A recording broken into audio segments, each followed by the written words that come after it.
Monika Vilpa, Rolands Polītis, TV3 ziņas.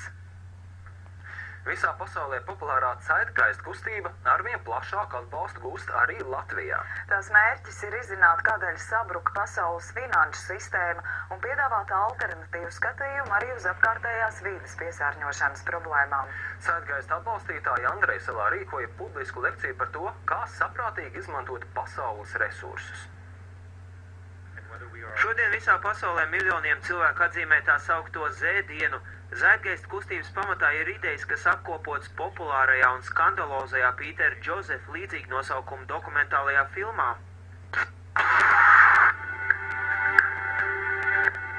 In a world where 1% of the population owns 40% of the planet's wealth, in a world where 34,000 children die every single day from poverty and preventable diseases, and where 50% of the world's population lives on less than $2 a day, one thing is clear.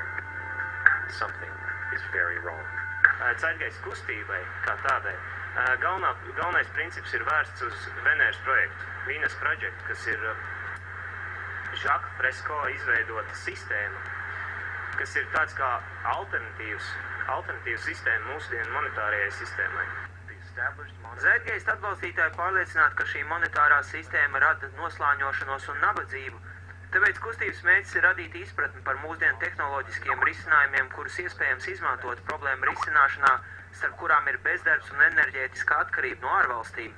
Starptautiskais valūtas fonds ir izveidojis tādu sistēmu, kad ieved valstis parādos, un tad šīs valstis nevarot atdot parādus, nāks šīm valstīm izpārdot ārējiem investoriem, ārējiem pircējiem savus zemes, savus mežus, tas pats, kas notiek mūsu zemē.